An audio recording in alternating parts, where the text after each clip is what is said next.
माधव का रहस्यमय खजाना। एक गांव में माधव नाम का एक किसान रहता था।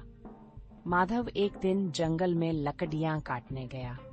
लकड़ियां काटते काटते उसने देखा कि एक पुराना संदूक मिट्टी में आधा दबा हुआ है। उसने उत्सुकता से संदूक को खोदकर बाहर निकाला। संदूक खोलते ही वह चौंक गया। संदूक में एक पुराना नक्शा और एक छोटा सा पत्र था। पत्र में लिखा था, यह नक्शा एक गुप्त खजाने का है, लेकिन खजाने तक पहुंचने के लिए तुम 3 कठिन परीक्षाओं से गुजरना होगा।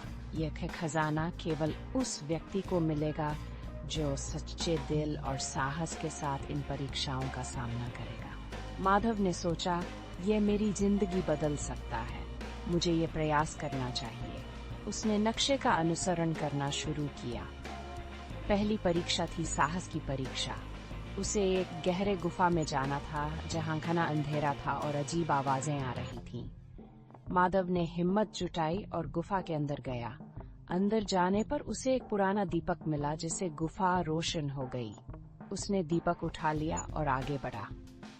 दूसरी परीक्षा थी ईमानदारी की परीक्षा। उसे एक बूढ़े आदमी से मिलना था जो एक दरिद्र हालत में था और उसने मदद मांगी। माधव के पास केवल एक रोटी थी, लेकिन उसने वह रोटी बूढ़े आदमी को दे दी। बूढ़े आदमी ने आशीर्वाद दिया और अचानक गायब हो गया। माधव ने महसूस किया कि उसकी मदद करने से उसका दिल हल्का और खुश हो गया। तीसरी और अंतिम परीक्षा थी ज्ञान की परीक्षा। एक विशाल पुस्तकालय में उसे एक विशेष किताब ढूंढनी थी जिसमें खजाने का अंतिम रहस्य लिखा था।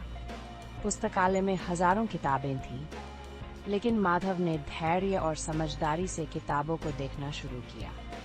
अंत में उसे वह किताब मिल गई। किताब में लिखा था, सच्चा खजाना वो है जो तुमने इन परीक्षाओं में पाया, साहस, ईमानदारी और जान। इन 3 गुणों के साथ तुम दुनिया का कोई भी खजाना पा सकते हो।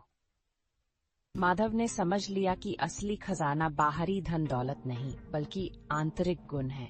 वह खुशी खुशी वापस अपने गांव लौटा और अपने अनुभव से सभी को ये सिखाया, सच्चा खजाना हमारे अंदर होता है।